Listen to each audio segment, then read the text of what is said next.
Welcome to School Zone.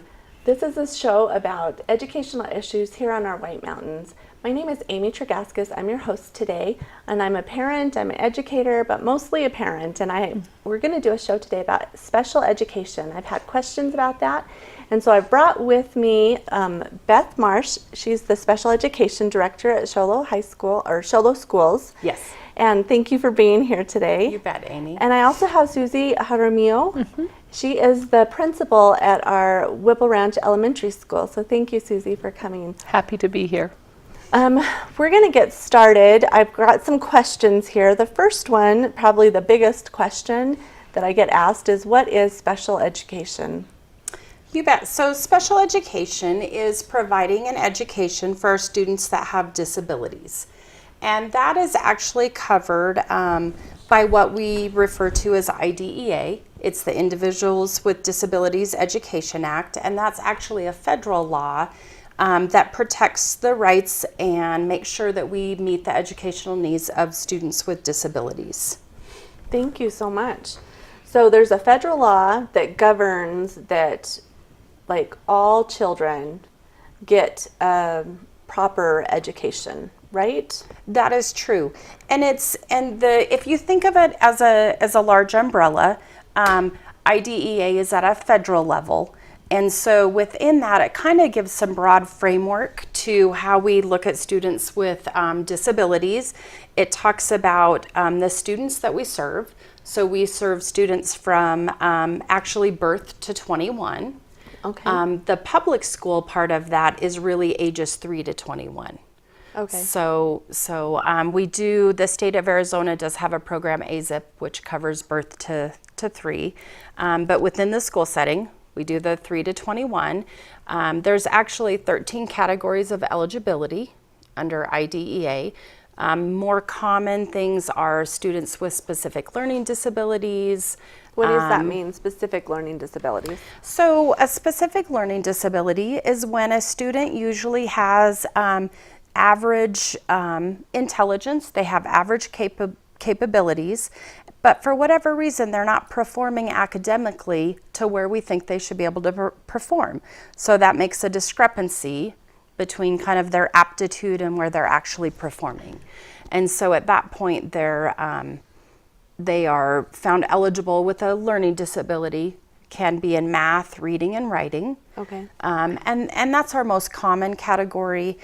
We can have students with a speech and language impairment, students with intellectual disabilities, traumatic brain injuries. So there's a pretty wide variety, autism. So those categories of eligibility, though, are clearly defined in IDEA. And then there's some pieces of IDEA that are up to state guidance and interpretation as far as they are implemented. Like what is an example of that? An example might be how we administer preschool. Okay. I said we start at age 3 in the public school setting. But one example would be that in the state of Arizona, the only category of eligibility for preschool students is a developmental delay. Okay. Referred to as DD. Whereas maybe in a neighboring state, they may actually say at a preschool age you could be autistic. Okay. Where we don't. So just some interpretation and implementation differences. Okay, so I know that one of my boys, what came and was tested when he was 3 or 4, I can't remember, and he came to the preschool here for a speech delay, like he couldn't say G's and K sounds. That would be a developmental delay, right? So he came and got They speech can also services. just have speech. Okay. They can just have a speech and language impairment Okay. at preschool. And those are those kiddos that we very often see when you do that early intervention. Then hopefully by the time they get into grade school, maybe 1st or 2nd grade, like we've intervened early, and then they're able to be exited. Yeah, by 1st grade, he didn't. You couldn't tell. He was no different than his peers at that point. Right. So. And that's probably one of the biggest things when we look at special education, that I think not only does the disability have to be present, but it has to impact the child's access to their education. Okay. They need specialized instruction to help them be successful in school. And some examples of that is we've had students with maybe ADHD or maybe even a traumatic brain injury. So they have some medical documentation from the doctor, but if they're being successful in school, they're getting good grades, they're getting along with their peers. Then they wouldn't need those special They education don't need any services. specialized Right. instruction because Okay. they're able to access their education. Okay, that makes sense to me. So, what is the process to identify students for special ed? So there's a very well defined and a little bit of a lengthy process. And part of that, sometimes parents can get frustrated because they see their child isn't doing well. Teachers can sometimes get frustrated because they know a child needs help. But there is that lengthy process is in place to help protect children. You know, the older they get, the narrower the expectations are, you know, whereas when they're preschoolers, we have a broader range of kind of what is developmentally Right. appropriate and where we expect them to be. So that process, you look at intervention. So if you put things into place to help the child and they respond to it and they're making progress, then it's not a special ed issue. Right. But But if you do an intervention, like you do something to help and it works, or let's say it doesn't work, then you would move on to what? Then you would just keep working with that child. Because if they are making progress in their curriculum, then it's when Okay. we see kind of the stalling of progress. Okay, so the that intervention we are doesn't concerned. work. It's not working. What do you do? What's next? So, and there's a couple different things that we look at with that. You also have to remember we have tiers of resources, intervention that we look at in our school. And part of what we look at with special ed is there's a significant discrepancy. It's not just maybe that your child's a little bit delayed or even that they're getting C's in their classwork. There's some significant gaps going on in their learning. So that's part of what we look at. But there's actually an entire process that they go through. You look at some extensive remediations, and it's very team-based. Okay. Suzie has an intervention team at her school, and do you want to talk a little bit about what that looks like at an elementary level? So at an elementary level, we have what's called our intervention team. We meet once a month. Teachers who have concerns about children, they contact the parent. We have the parent involved early on. We bring the teacher in, the parent in, and we talk about what are we seeing, what are our next steps, how have we intervened, is there something else we could do? And a lot of times you find out information from the parent that you were like, oh, well, gosh, yes, that would make sense. And so we start there with intervention team. And when they're very young, when they're kindergarten and first grade, it's very difficult to see whether or not you really have a learning disability. So you want to provide as much intervention as you can in those early ages. What you can do with a kindergartner, if like 30 minutes a day of intervention can close a gap in kinder, where if you wait until third grade to provide that intervention, you're looking at an hour and a half of possible intervening a day to try to close. The gap just gets bigger. Right, okay. So you can close those gaps so much easier in those primary grades, in that kinder, first grade, second grade. And so I know at Whipple we've started doing this where every child has an intervention or an enrichment if they're already performing at or above grade level. Well, we don't want to stop right there with them. We want to take them further. Or if a child has delays in their processing, or maybe they're not hearing letters and sounds, we want to work with them on that so that we can close that gap early on. So Suzie, every child has an intervention plan at your Yes. school? That's amazing. Yes, and so what the teachers do is when we do these benchmark assessments, we just kind of lay out all of the data, and we look at the data and we say, okay, well, we start clustering kids. We know this group, they don't really hear letters and sounds. They can't tell the difference So we'll between work with letters. them. We'll work with them, and this is what we'll do. So we Okay. look at, do they have phonemic awareness? Can they hear ka, at? Or does it just can they say that back to me? So, and then all the way up to kids that are doing maybe more of a project-based learning, because those children came in the door reading and understanding letters and sounds and knowing how to put those together. So, up at second grade, we may do something more project-based during that time. So every child has something. And we take that 30 minutes, kids move around, so you have 6 teachers and a reading interventionist, and kids just move all around and move. So children that are struggling the most, you want that group to be the smallest, so that you can really give that individualized help to children and really hear what they're doing. Where if there are kids that are already way above, they can be in a larger group and they can do something where they're working with peers and doing some of that collaborative work with their students in the same classroom. So you said that the teachers get together and identify. Can the parents also bring in, like, I have a concern with my student? Absolutely. In fact, I would tell a parent if they have a concern, their first place to start is with the teacher. Let the teacher know.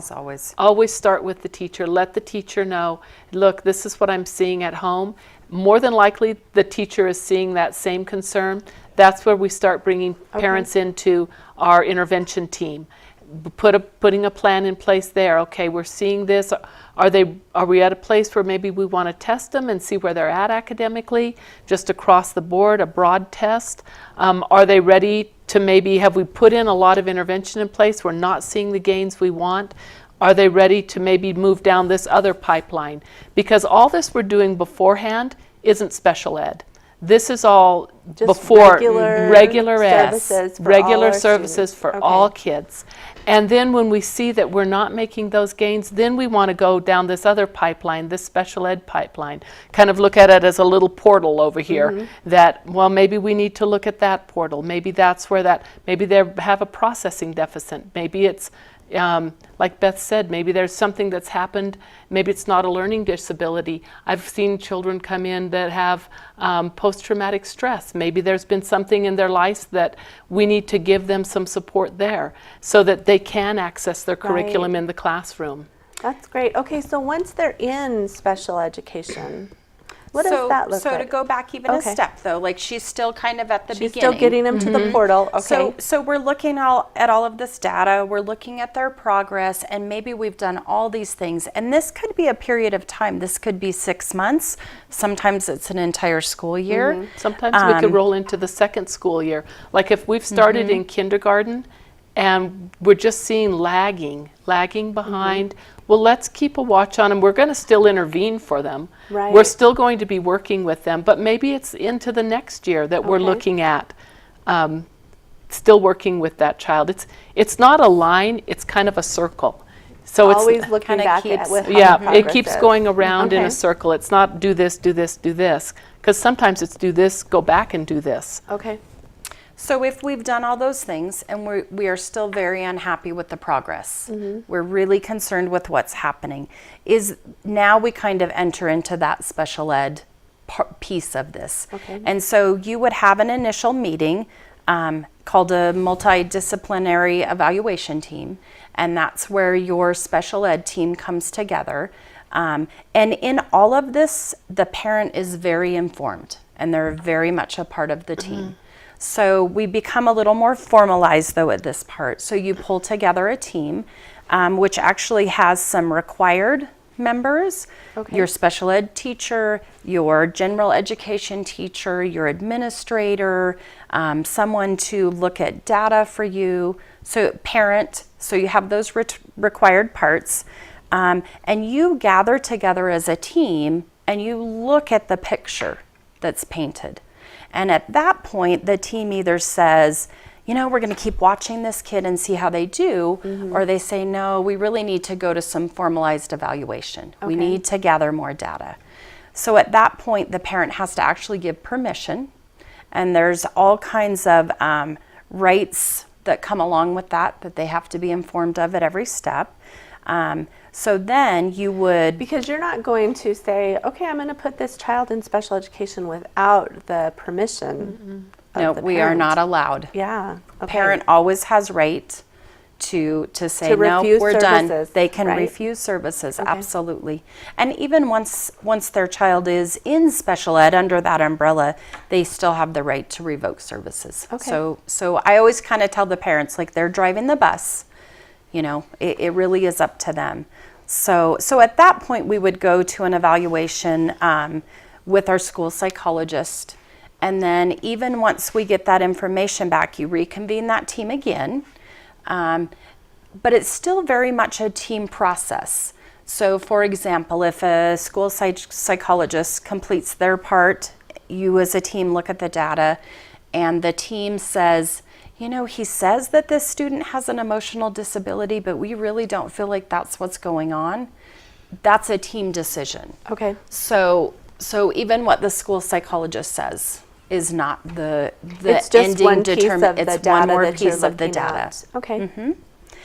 So once we've gone to that step, and now we've said, okay, your child meets criteria as a student with a disability, and we do feel like this disability is impacting their access to their education, then the team develops what we call an IEP, Individualized Education Plan. Okay. And so that is a plan for just that student. It talks about where they're performing, how their classroom teacher thinks they're doing. You set goals in their areas of disability just for that student. Those are linked to standards, to their grade level standards. So you make that plan up, and that plan is good for a year. But once again, parent drives everything. And so if in 2 months the parent says, you know, I really don't think this plan is working, we need to meet back together and look at this, that's their right. Okay. So, Well, that's great. Okay, so we've got a plan in place. We've got goals that they're working towards. What are some of the related services that might come into play? so related services would be services that are usually linked to their disability, but there are things that they need in place to be successful. Okay. That to help them make progress in the curriculum. And one thing where parents do kind of get confused, and this has become more of a concern of late, some of the common related services that we have are occupational therapy, which is more fine motor skills, Okay. physical therapy, gross motor skills, speech services. And so when we look at things within the context of related services in the school setting, it once again comes back to what do they need, what skills do they need to be able to access their education. It's very easy, and my own son, we did this. He had a severe speech disorder, so we actually got a medical referral to have extra speech services. Okay. You can go to the doctor, and the doctor may see something and say, you know, you need to go to physical therapy for that. And they write you a script and they send you. Well, sometimes parents want to bring that documentation and say, your school physical therapist needs to implement Right. these services. But it really comes back to what does the child need in order to access their education. Okay. So a little bit medical and educational models Don't always go don't together. always aren't hand in hand, unfortunately. Okay, that makes sense to me. Okay, so then I had another question come up to me. What is the difference between an IEP and a 504? Suzie? Yes. Well, an IEP is you're saying the child needs specialized instruction. Okay. Where a 504, you're really just needing to accommodate. So, for an example, on a 504, I had a child at my school before. She had lots of burns on her hand. Her hand had been burned real bad. So it was real hard for her to grasp. Okay. And so she didn't need specialized instruction. She just needed an accommodation to help her with that. Okay. I think another example, I had a child that was just needed a stool to put her feet on. And she had a medical condition. She just needed to put her feet on a stool. That was it. It's easy enough. I had a child, sometimes I've done 504s while we're in the process of looking at specialized instruction. Okay. I had a child that came to school and he had brittle bone. There was nothing in place. He showed up on the first day of school no early intervention, anything.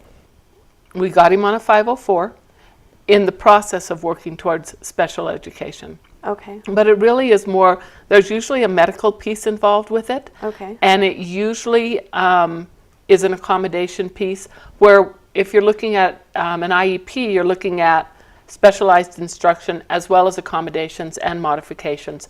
Okay. Modifications, accommodations. Explain those two for me.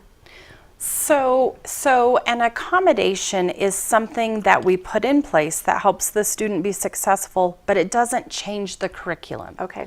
It doesn't change the level of the curriculum. It might be instead of writing, they're typing. It could be. Right. I mean, It something could like be that. instead of doing 20 math problems, I'm only going to do 10. Okay. I'm still doing the same. Still learning the same standard. Yes. But maybe I'm just a little bit slower of a Okay. processor. It takes me a little bit of time. I don't need to do the whole thing. Maybe I just need to do part of it Okay. to show you that I know how to do it. Okay. So, and a modification would be when we start to adjust that curriculum in a sense.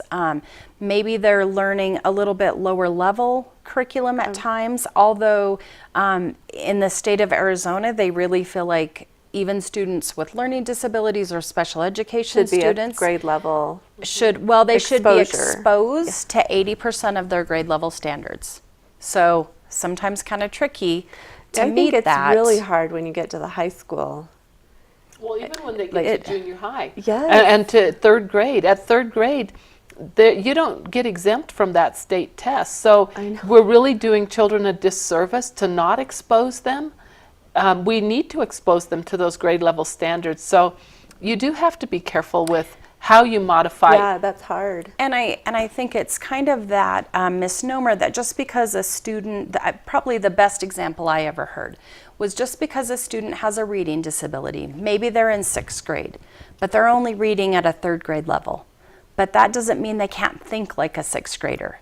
That doesn't mean they can't understand the 6th grade content. Maybe I can't read it by myself, but if I participate in discussion, if I've heard it read aloud, I can think and I can understand that vocabulary, maybe the literary concepts that are presented in a novel, so I can think like a 6th grader just because I can't read like one.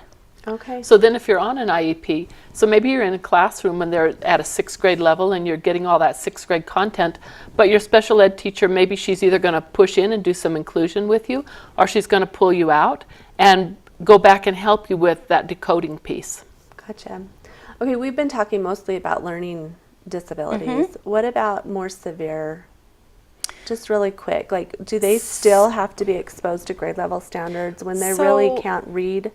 Like So maybe, we do, you do have to go, so a big part of special education is what we call least restrictive environment. And so that is, you always start at the top with all kids in the classroom with their same age peers. And then the more support they need, the more you have to tighten that environment. And so we do have at the high school, we have a self-contained classroom. Many of our students with intellectual disabilities, their goals are still scaffolded to their grade level content. Okay. So, but it's a much Larger bigger scaffold. stretch. Like Okay. some of our students, maybe in English, they're identifying contextual details, themes.